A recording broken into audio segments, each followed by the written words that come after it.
Magandang araw sa ating lahat mga boxing fans sa mga panig ng mundo. Dalawang pares na labanan ng ating tatalakayin ngayon. Rematch po ito sa pagitan ni Sebastian Fundora kontra Tim Cho. Rematch din sa pagitan ni Isaac Pitbull Cruz at Angel Pero. Fight schedule July 19, 2025. Nagaganapin po sa MGM Grand Garden Arena, Las Vegas, United States of America. Mapanood live sa Amazon Prime Video pay-per-view. Sa mga labanan na ito, tayo po ay maghahayag ng sarili nating fight prediction, comparison at analysis na kung saan doon pa po lamang sa ating gagawing comparison. Detalyado po na inyong malalaman kung saan nga ba naging yamado, saan naging dihado itong mga maglalaban. At inaanyayahan ko rin po kayo na panoorin ang kabuhang video mula sa comparison, prediction, fight analysis na kung saan mga idol marami kayong makukuha dyan na mga kaalaman tungkol po sa mga maglalaban na siyang maging basihan sa inyong pagpili. Bagamat ako po ay naghahayag ng prediksyon, nasa inyo pa rin po ang huling desisyon. Bago naman natin ito simulan, para po sa mga boxing fans na bago po lang napadpad dito sa ating munting channel, inanyahan ko po kayo na sana suportahan po yung pamamagitan po ng pag-subscribe, like, and share. At para po sa mga boxing fans na walang sawa na sumuporta o sumabaybay dito sa ating munting channel, tapos puso po ang nagpapasalamat sa inyong lahat. Wala po nung sports PH kung wala rin po kayo mga idols. Kaya naman, simulan na natin. Unahin natin ang labanan sa pagitan ni Sebastian Fundora at Tim Cho. Noong una nilang sagupaan, talo si Tim Cho by split decision. At sa panig ni Fundora mga idol, sa laban niya kay Tim Cho, yun po yung kanyang comeback fight. Dahil galing sa pagka-knockout itong si Fundora sa kanyang laban kay Brian Mendoza. Oo, yan si Brian Mendoza mga idol, tinalo yan ni Tim Cho by unanimous decision. Ngunit itong si Sebastian Fundora na knockout sa laban kay Brian Mendoza. Sa kanyang comeback fight, mga idol, naging matagumpay at swerte. Iba talaga pag sinuswerte. Bakit? Challenger itong si Sebastian Fundora sa WBO ni Tim Cho. Ngunit sa kanilang laban ni Tim Cho at Fundora, nakataya ang WBC vacant at ang WBO ni Tim Cho. Nakuha yan sa isang laban ni Fundora, Unified World Champion si Fundora noong pagkatapos ng talo ni si Tim Cho by split decision. At pagkatapos noong pagkatalo ni Tim Cho sa kanunong pagkakataon, ito si Tim Cho mga idol ay nag-comeback fight. Kinalaban naman niya ang may hawak sa IBF World Super Welterweight title na si Bakram Murtasalib. Doon nakatikim po ng knockout loss itong si Tim Cho.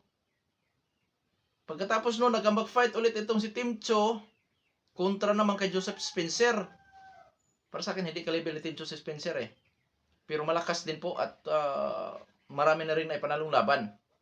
Panalo si Tim Cho sa kanyang laban kay Spencer noong April 6, 2025 by 4th round technical knockout or knockout. So naka-recover na itong si Tim Cho. At syempre, dahil sa naka-recover si Tim Cho, sa tingin ko natauhan na rin ito. Nasanhin ang kanyang pagbabago ngayon sa galaw. Na kung saan pinahalagahan na din itong si Tim Cho ang dipinsa mga idol. Kung noon, tatamaan mo ako, okay lang. Kaya kong saluhin yan. Babagsak lang ako, tatayo ulit. Tatalunin kita. Pero doon sa laban kay Murtasalib, bumagsak siya, nagtuloy-tuloy ang kanyang bagsak. Natiki-o siya mga idols.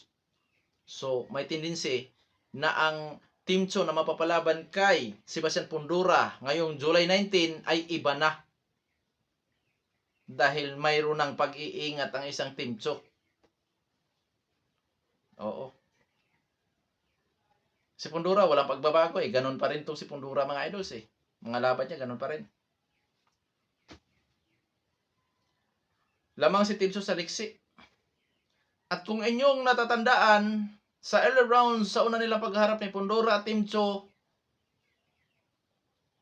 nakapenetrate itong si Tim Cho sa mga advantages ni Fundora. Kumbaga nakapagpatama, nakapasok sa range ni Fundora itong si Tim Cho mga idol na kung saan basag din ang ilong ni Fundora. Pero nung matapos magkaroon ng pinsala sa bunbunan itong si Tim Cho na kung saan naging baha ang dugo sa kanyang bunbunan papunta sa kanyang mga mata o sa kanyang kabilang mata, doon na nagbago ang galaw ni Tim Cho. Sanhin ang hindi nga magkakakita ang kabilang mata dahil tabunan ng dugo. Sinamantala ito ngayon ni Sebastian Fundora. Bagamat nasamantala ni Fundora or ang pinsala ni Tim Tso na kung saan naging ano sa kanyang mata, pero naipanalo lang ni Fundora ang laban by split decision. Ibig sabihin, isang hurado pumabor kay Tim Tso. So, paano kaya kung hindi nagkaroon ng pinsala si Tim Tso, mga idols? Dahil sa early rounds pa lang, nakapenetrate si Tim Tso at nabasagan ng ilong si Fundora. Naipanalo man ni Fundora ang laban, pero basag-basag din po siya, mga idol. Paga-paga din yung kanyang pagmumukha. Ganun pa man, parehong nakayanan ng magkabilang panig ang kanilang mga pamatay na suntok. Oo, nakayanan. Walang na-knockout eh. Si Tim Tso may disadvantage dahil hindi makakakita ang kabilang mata dahil sa natutuluan ng dugo mula sa kanyang bunbunan. Hindi man siya na-knockout. Tapos si Tim Tso nakapagpatama din naman ng mga solidong suntok kay Fundora. Hindi rin na tumba si Fundora, hindi rin na knockout si Fundora. So parehong nakakayanan nila ang mga suntok sa magkabilang panig. So dito sa rematch, para sa akin mga idol, 50-50 na lang ito. Hindi ko masabing yamado si Fundora dito. Hindi ko rin masabi na yamado si Tim Tso dito sa laban. So 50-50 nga po. So tandaan natin, 50-50 to. Dalawang video ko, puro 50-50, talo ako Puelo kontra Matias, Berlanga kontra Siras, talo ako Sunod-sunod yun Pero ito ngayon mga idol, 50-50 ulit. Dahil kung mangyari na maulit yung pinsala ni Tim Tso sa bunbunan, delikado na naman si Tim Tso. Siguro naman mag-iingat na to mga idol dahil nga posibleng puntaryahin din ni Fundora ang na-expose na kahinaan ni Tim Tso na marunong pala itong ma-knockout pag tinamaan sa panga o sa kanyang sentido. So, 50-50. Ngayon, pipili na po ako ng para sa akin malaking chance sa panalo. Para sa akin. Dahil nasa inyo pa rin po ang huling desisyon. Fundora ako dyan by unanimous decision or split decision. Given ang knockout. Dahil mataas din po ang knockout ratio ni Fundora at exposed na din naman ang kahinaan nitong si Tim Tso. Siguro kung ma-knockout man ni Fundora itong si Tim Tso mga idol, 1-9 siguro posibleng magawa niya yan. Pero mas kampante ako, nasa puntusan lang din ito. Kasi yung 12 rounds nilang sagupaan mga idol na walang bumagsak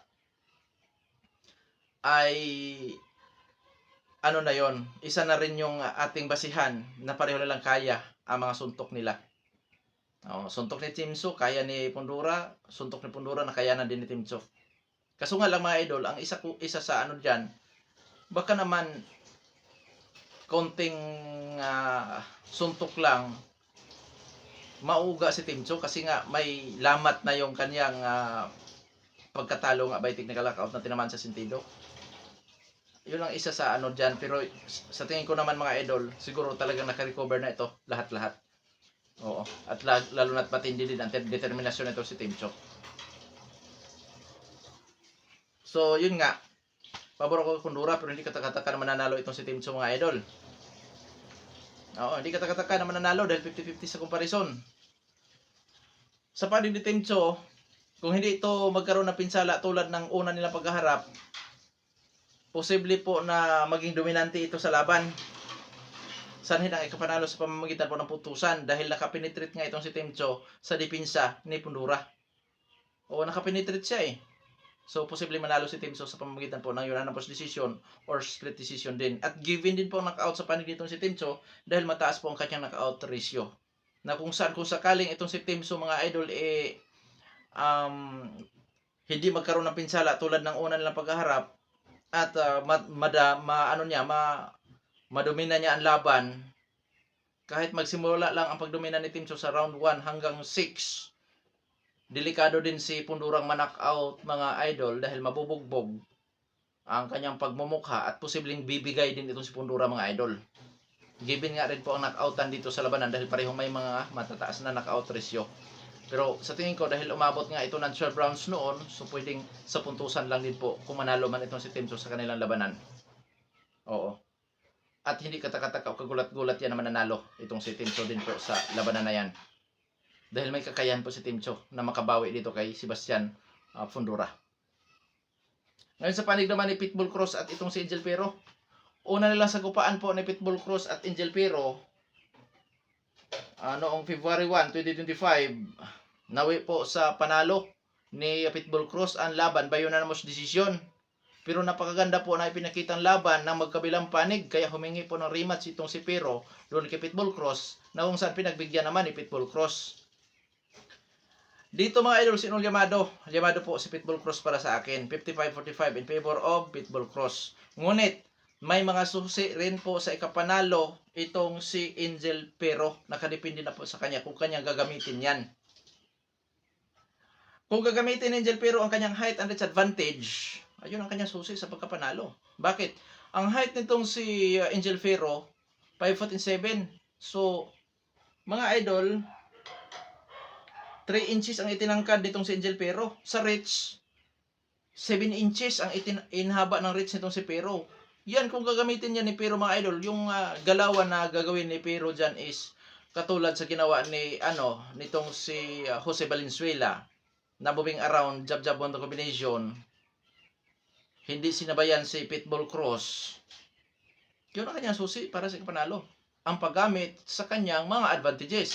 Height, reach, at siyempre may power din po ito. Kung baga wag niya sabayan si Pitbull Cross, yun ang kanyang tsansa na manalo sa puntusan din po. Dahil madali lang pong maresolba ang galaw nitong si Pitbull Cross. Dahil ang style nitong si Pitbull Cross, pressure fighter, brawler style. So kung ang gagawin nitong si Angel Pero ay gamitan niya ng reach, gamitan niya ng height and reach advantage, which is yung jab on combination moving around, tapos sabay counter, in and out ang kanyang gagawin dahil boxer puncher naman siya, yun ang posibleng ikalugi nitong si Pitbull Cross sa puntusan. Ngunit, dahil warrior itong si Pero, kung uulitin lang niya yung kanyang dating ginawa kay Pitbull Cross, ay magkakaroon ng kalamangan si Pitbull Cross dyan. Dahil sanay si Pitbull Cross sa isang sabayan na suntukan. At doon hindi po magkaigi halos ang style ni Pero kung didikitan niya si Pitbull. Bakit? Dahil hindi maging accurate ang kanyang pagbato na suntok, gawa ng siya po ay napakatangkad ikumpara kay Pitbull.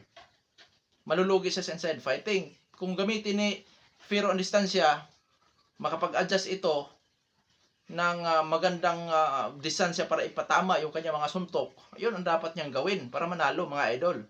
Kaya dito sa comparison, 55-45 lang in favor of Pitbull Cross. Dahil nga, tinalo na yan ni Pitbull Cross by unanimous decision. Pero delikado din si Pitbull Cross dyan dahil may mga susi sa ikapanalo itong si Angel Pero na kung saan hindi nagamit ni Pero yan doon sa una nilang pagharap. So ayun, prediction na tayo. Pitbull Cross ako dyan by unanimous decision or split decision. Gamit ang pag-agresibo, syempre, at power, experience, na kung saan maging dominante ulit itong si Pitbull Cross, na kung saan sa mata ng mga hurado, pwedeng paboran itong si Pitbull Cross. Sa panig ni Pero, once na magawa naman niya, ang nasabi ko kanina, na gamitin ang kanyang mga kalamangan, height and reach, advantage, at halos gayahin niya ang galaw ni Jose Valenzuela, hindi katakataka na posibleng mabaliktad ang hatol ng mga hurado mga idol dito po sa kanilang rematch. Na kung saan posibleng ma-outbox din itong si Pitbull Cross sa labanan na yan. Kaya kabang-abang din po na laban yan, isang ma-aksyon na laban dahil parehong warrior nga itong si Cross at Pero. Na kung saan posibleng sa lahat ng aking sinasabi, pwedeng ulitin lang po ni Pero ang kanyang mga nagawa sa una nilang pagharap at masisipagan niya sa pagbato ng suntok, which is yun ang hanap natin mga boxing fans, ang ma-aksyon. Madugong suntukan mga idols. Oo. So, abangan natin, magandang laban ito. Matinding labanan ito mga idol. Yung laban ni Pitbull Cross at Angel Pero. Isa ito sa inabangan ngayon mga idol dahil napakaganda po ng kanilang ipinakitang performance sa nauna nilang sagupaan. Oo. Hanggang dito na lang, ito po ng Sports Pitch. God bless po sa ating lahat.